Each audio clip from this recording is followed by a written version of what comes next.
இன்றைக்கி மார்க்கெட்டில் ஒரு ஒன் சைட் டைரெக்ஷன் மார்க்கெட் ஃபுல்லாகவே செல் ஆஃப் தான். ஏன்னா எஃப்ஐஎஸ் கண்டினியூஸாக செல்லிங்கில் இருக்காங்க. இன்றைக்கி 10ஆவதுக்கு ஃப்ரைடே வேறு. ஃப்ரைடேனாவே நம்ம மார்க்கெட் இறங்க தான் செய்யும். இன்றைக்கி ரீட்டைலர்ஸும் எஃப்ஐஎஸ் சைட் சேர்ந்துட்டாங்களா என்னான்னு தெரில.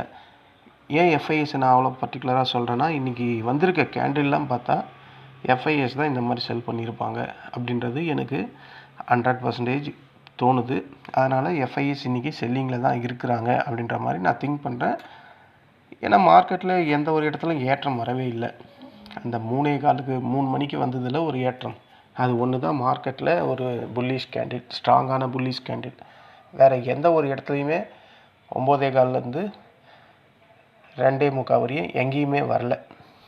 அங்கங்கே சின்ன சின்ன பவுன்ஸ் வந்துட்டு மேலே போயிட்டு ஒரு 20-30 பாயிண்ட் போயிட்டு அங்கேருந்து இறங்க தான் செஞ்சுது. ஸோ ஒன் சைட் மார்க்கெட் இன்றைக்கி டவுன் சைடு.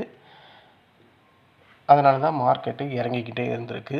அது இல்லாமல் மார்க்கெட் இந்த வீக் ஃபுல்லாகவே 26,000க்கு மேலேயே க்ளோஸ் ஆகிட்டு இருக்குது. அதை இறக்குறாங்க. அதுதான் இன்றைக்கி நடந்த மார்க்கெட்டில் போஸ்ட் மார்க்கெட் ரிப்போர்ட்டு. செல்லிங். அது இல்லாமல் நிஃப்டி 50ல், சென்செக்ஸில் ஒரு இண்டெக்ஸு கேப்பை விட்டுட்டு போனால் இந்த மாதிரி பிரச்சனை தான் வரும். நான் ஆல்ரெடி சொல்லியிருந்தேன், கேப்பை ஃபில் பண்ணால் கண்டிப்பாக வரணும், வந்து தான் ஆகணும்னு. இன்றைக்கே வந்துட்டான். இந்த ஆடியோவில் நம்ம இன்றைக்கி நடந்த நிஃப்டி 50 அண்ட் சென்செக்ஸ் அதுக்கான ப்ரீ மார்க்கெட் ரிப்போர்ட் பார்க்கலாம். இன்றைக்கி ஒரு லைட்டாக ஒரு கேப் அப் ஓப்பனிங் தான் இருந்தது. ஒரு 23 பாயிண்ட் 13 பாயிண்ட் அந்த மாதிரி மேலே தான் போச்சு. எது வரையும் போச்சுன்னா 26,146 வரையும் போச்சு. அங்கேருந்து கீழே வந்தான். கீழே எது வரையும் வந்தான்னா 26,095 வரையும் வந்தான். வந்துட்டு அப்படியே ரிவர்ஸ் ஆச்சு. ரிவர்ஸ் ஆகிட்டு ஒரு நிமிஷம் 15 மினிட்ஸில் வச்சுக்கிறேன்.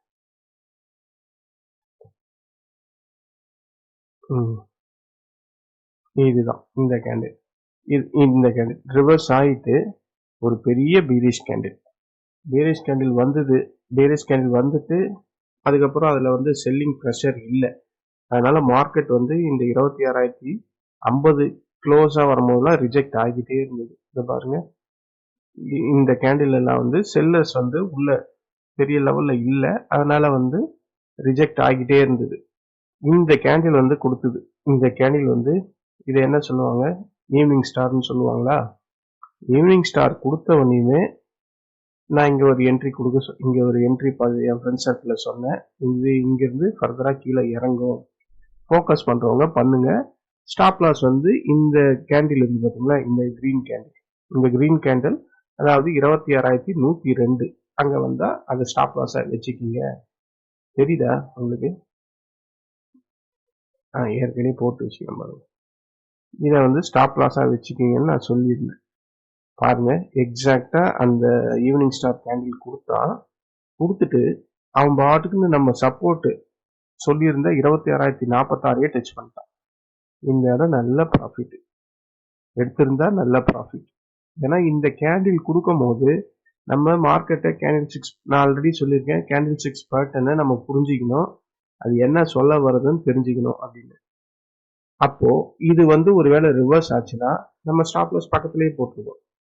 அப்போ அதில் ஒரு 20 பாயிண்ட் போயிடும். 1,500 கிட்ட லாஸ் வந்தால் 1,500. ஆனால் நம்ம சொன்னதுக்கப்புறம் மார்க்கெட்டு துளி கூட மேலே போகல, ஃபர்தராக அப்படியே கீழே இறங்குச்சு.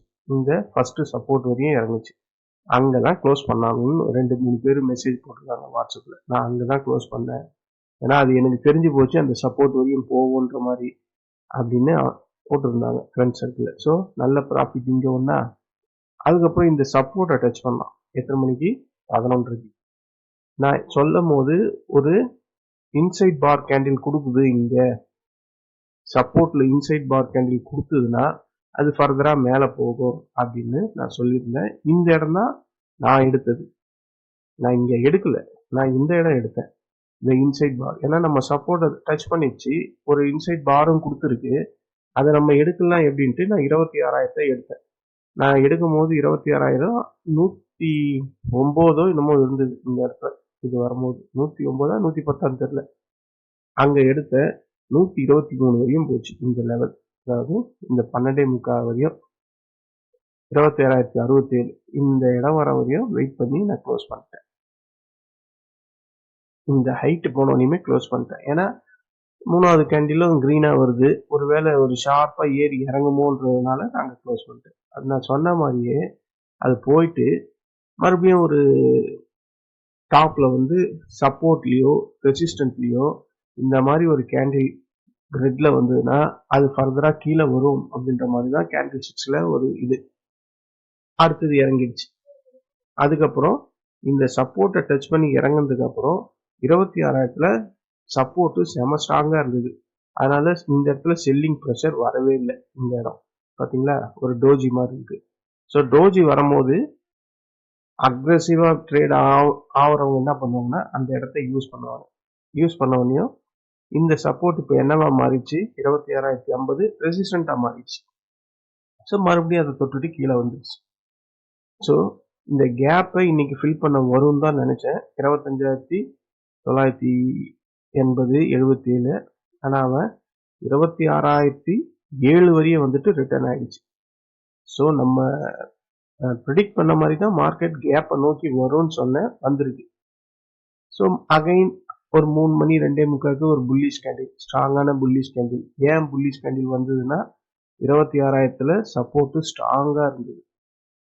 அது இல்லாம டைம் க்ளோஸ் ஆகிற டைம் வேற. ஸோ ஒரு புல்லிஷ் கேண்டில் நல்லா பிரிண்ட் ஆகிட்டு மேலே போச்சு.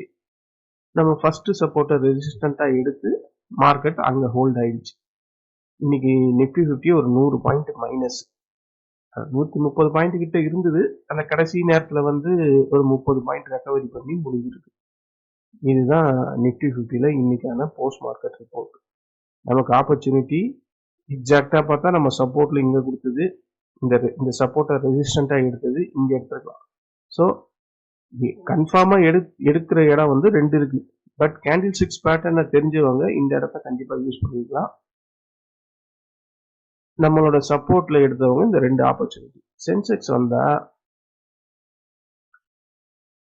சென்செக்ஸ் வரும். சென்செக்ஸ்ல வந்து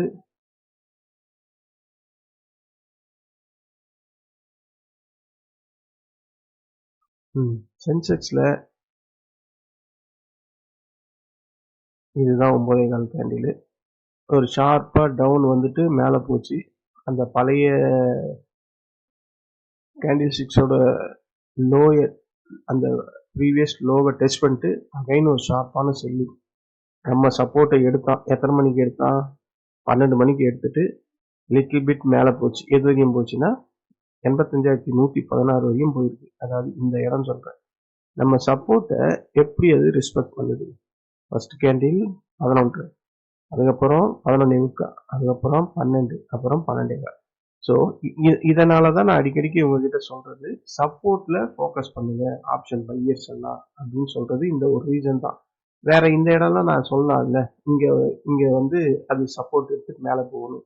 ஏன் இந்த இடம்லாம் சொல்றேன்னா அதுதான் ஒரு எக்ஸ்பீரியன்ஸா கிடைக்கக்கூடிய ஒரு அனுபவம். அதை தான் நான் சொல்றது. அப்ப பாருங்க, இந்த இடம்லாம் அதை எடுக்க வேண்டியது தானே. இப்போ இங்க வந்துட்டு சப்போர்ட் எடுத்துட்டு மேல போச்சு இல்ல, அப்படியே போக வேண்டியது. ஏன் அது மறுபடியும் வந்துட்டு இந்த சப்போர்ட் எடுக்குது? 4 டைம்ஸ் அதை எடுத்துட்டு ஒரு புல்லிஷ் கேண்டில் ஜென்ரேட் ஆக வேண்டிய இடத்துல ஷார்ப்பான செல்லிங். ஏன்னா இந்த இடம் அது வரும்போது அந்த 85,100 வந்து சப்போர்ட்டா இருந்தது, ஸ்ட்ராங்கான ரெசிஸ்டண்டா மாறிடுச்சு. அதனால ப்ரெஷர் இங்க ஹெவி ஆயிடுச்சு செல்லிங் சைட்ல. அதனால இறங்கிடுச்சு. ஸோ இந்த 85,000 ஸ்ட்ராங்கான சப்போர்ட் இது இங்க வரும்போது, அதனால மார்க்கெட் ஃபர்தரா மேல போய் நம்ம சப்போர்ட்டே ரெசிஸ்டண்டா எடுத்து மறுபடியும் கீழே வருது. ஸோ இந்த இடம் எடுத்துருக்கலாமா ப்ராஃபிட்? இதுல எப்படியும் ஒரு 23 பாயிண்ட் வந்துருக்கும். நான் எப்பவுமே சொல்லுவேன்ல, ஒரு லேடி ஃபாலோ பண்றாங்கன்னு, அவங்க இந்த இடத்துல எடுத்துதான் இன்னைக்கு வாட்ஸ்அப்ல போட்டிருக்காங்க. 23 பாயிண்ட். 23 பாயிண்ட்னா எவ்வளவு ஆச்சு? 460 ரூபாய். ஒரே ஒரு ஷேர் ஒரு தான் வாங்கியிருப்பாங்க, 460 ரூபாய். ஆனா வெயிட் பண்ணா முடிஞ்சிருக்காது. ஏன்னா கேண்டில் ஸ்டிக்ஸ் பாருங்க, ரிஜெக்ஷன் வந்துகிட்டே இருக்கு. பட் அது மேலதான் போயிருக்கணும்.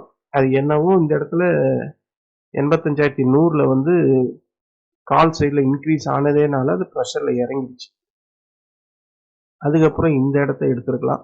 ரெசிஸ்டன்ட், அதாவது சப்போர்ட் ரெசிஸ்டண்டா மாறதுனால அதையும் நம்ம சப்போர்ட் எடுத்துருக்கு. நான் இந்த இடத்துல கூட ஒரு கால் கொடுத்தேன் சென்செக்ஸ்ல, ஃப்ரெண்ட் சர்க்கிள். 84,950 டச் பண்ணுச்சுன்னா எடுக்கலாம். ஏன்னா டைம் வந்து க்ளோஸ் 3 மணி கிட்ட வரப்போகுது. கண்டிப்பா ஒன் சைடு மார்க்கெட்டா இருக்கு. டவுன் சைட்ல மார்க்கெட் கண்டிப்பா ஒரு 3 மணிக்கு மேலாம் ஒரு ரிவர்ஸ் கண்டிப்பா வரும்னு கரெக்டா அதே மாதிரி தான் வந்தது இந்த இடம். 3 மணி தானே 2:45க்கு வந்துருக்கு. நான் இங்க சொன்னேன் 2:15 சொன்னேன். அது 2:45 வந்திருக்கு. ஸோ இங்க ஒரு ப்ராஃபிட் எடுத்துக்கலாம். இது வந்து ப்ராஃபிட் எடுத்துக்கலான்றது வந்து நான் ஓவரலா வந்து கேண்டில் ஸ்டிக்ஸை பார்த்து சொல்றது. பட் சப்போர்ட் நம்ம போட்ட சப்போர்ட்லயே அது எக்ஸாக்டா அப்படிதான் ஒர்க் அவுட் ஆயிருக்கு. இந்த சப்போர்ட் போட்டோமா 84,950 அதை டச் பண்ணிட்டு போயிருக்கு. இந்த சப்போர்ட் போட்டோமா 85,081 அது இது வரையும் போயிருக்கு. எது வரையும் போயிருக்குன்னா 85,081 பெரிய லெவல்லாம் போல ஒரு 40 பாயிண்ட் தான் போயிருக்கு. ஸோ இதை வந்து ஷார்ப்பா இந்த ப்ராஃபிட்டை பிடிக்கிறதா இருந்தால் ஷார்ப்பா தான் பிடிச்சிக்க முடியும். ஆனா இது அப்படி இல்லை. இதை அழகா எடுத்துருக்கலாம். ஸோ இன்னைக்கு நிஃப்டி 50ல சென்செக்ஸ்ல இது நம்ம சப்போர்ட்டா சொல்லியிருந்தோம். அதை டச் பண்ணிட்டு ஷார்ப்பான ஒரு செல்லிங் இந்த ஒரு இடம் யூஸ் பண்ணிருக்கலாம். ஆனா அதுக்கு ஒரு தைரியம் இருந்தா மட்டும்தான் எடுத்துருக்க முடியும். ஏன்னா ஒரு ஸ்ட்ராங்கான புல்லிஷ் கேண்டில் வந்துட்டு அடுத்த கேண்டிலே ரெட் வருமானு ரொம்ப பேர் யோசிக்க மாட்டாங்க. ஆனா இந்த இதுவை ப்ரீவியஸ் கேண்டில் ரெட்டோட லோ டாப்பை வந்து நம்ம ஸ்டாப் லாஸா வச்சு இதை போட்டிருந்தா இதை எடுத்துருக்கலாம். ஆனா அவ்வளோ எக்ஸாக்டெல்லாம் ப்ரெடிக்ட் பண்ணி எடுக்க முடியாது. ஆனா இதையும் எக்ஸாக்டா ப்ரெடிக்ட் பண்ணி எடுக்கிறவங்க எல்லாம் இருக்கிறாங்க. நான் இதை எடுக்கல. நான் சென்செக்ஸ்ல விளையாடவே இல்லை. நிஃப்டி 50ல மட்டும் தான் ட்ரேட் பண்ணேன். ஸோ அதுக்கப்புறம் இன்னைக்கு மார்க்கெட்டே ஒன் சைட் மார்க்கெட் தான் பார்த்தாவே தெரியுது. ஸோ இதுதான் ஃப்ரெண்ட்ஸ் போஸ்ட் மார்க்கெட் ரிப்போர்ட் சென்செக்ஸ்ல நம்ம சப்போர்ட்டே கரெக்டாக ஒர்க் அவுட் ஆயிருக்கு. இன்னைக்கு பார்த்தாவே தெரியுதா நம்ம சப்போர்ட்டா எக்ஸாக்டா எந்த அளவுக்கு ஒர்க் அவுட் ஆயிருக்குன்னு.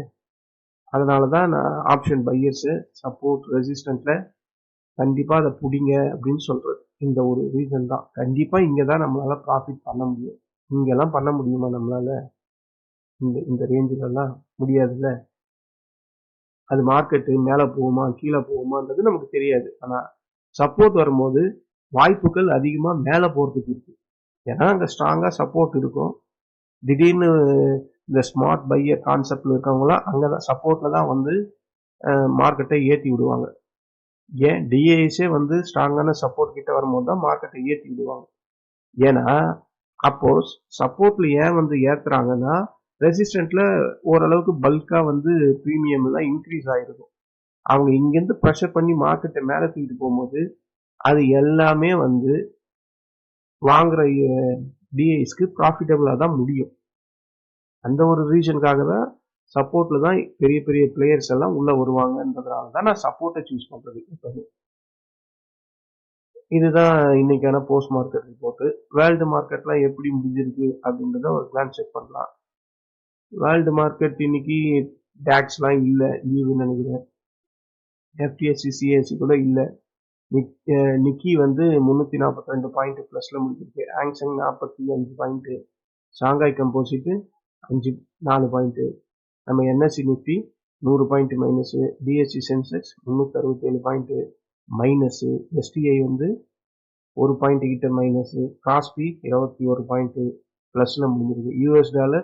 யூஎஸ் டாலர் இன்க்ரீஸ் ஆயிருக்குங்க, பரவாயில்ல. அப்ப டாலர் இது கோல்டு 4,544 மறுபடியும் கோல்டு மேல ஏற ஆரம்பிச்சிச்சு. ஸோ இன்னைக்கு கோல்டு ரேட்டு கண்டிப்பா இன்க்ரீஸ் ஆயிருக்கும் காலையிலேயே. அப்போ சில்வரும் ஏறிதான் முடிஞ்சிருக்கு. என்னங்க இந்த கோல்டு ஏறிக்கிட்டே இருக்கு, இதுக்கு எண்டே இல்லையான்ற மாதிரி ஏறுதுங்க. ஆனா இந்த மாதிரி ஏறுறது எல்லாத்துக்குமே ஒரு நாள் ஒரு ப்ரெஷர்ல வெடிய போகுது. அப்ப எத்தனை பேர் உச்சியில போய் மாட்டிக்கிட்டு அவஸ்தைப்பட போறாங்களோ அது ஆண்டவனுக்கு தான் தெரியும். இப்படி ஏறிக்கிட்டே இருக்குன்னா இதுக்கு இறங்கறதுக்கான ஒரு முகம் இருக்கும்ல. ஒரு காயினுக்கு 2 பக்கம் ஃபேஸ் இருக்க மாதிரி கோல்டுக்கு ஏறதுக்கு ஒரு ஸ்பேஸ் இருக்கு. கண்டிப்பா இறங்குறது இந்த லெவலை விட பயங்கர ஸ்பீடா இறங்கும். ஆனா எப்போ இறங்கணும்னு தான் தெரியாது. ஸோ இதுதான் வேர்ல்டு மார்க்கெட்ல இப்ப நடக்கக்கூடிய நிகழ்ச்சி. இன்னைக்கு யூஎஸ் மார்க்கெட் இருக்கு. அது ட்ரேட் ஆகிறத பொறுத்து நமக்கு மண்டே வந்து நிஃப்டி 50 கேப் அப்பா கேப் டவுனா அப்படின்றது தெரியும். சரி ஃப்ரெண்ட்ஸ், இன்னைக்கு யாராவது ப்ராஃபிட் எடுத்திருந்தீங்கன்னா நிஃப்டி 50லையும் சரி சென்செக்ஸ்லையும் சரி கரெக்டான நம்ம லெவல்ஸ்ல தான் சப்போர்ட்ல தான், ரெசிஸ்டன்ட்ல தான் மார்க்கெட் திரும்பி இருக்கு, மார்க்கெட் ஏறி இருக்கு. அழகா ப்ராஃபிட் பண்ணியிருக்கலாம். யாராவது எடுத்துருந்தீங்கன்னா ப்ராஃபிட் பண்ணதை யூடியூப்ல போடுங்க. நன்றி, வணக்கம். நம்ம நாளைக்கு ப்ரீ மார்க்கெட் ரிப்போர்ட்ல சந்திக்கலாம்.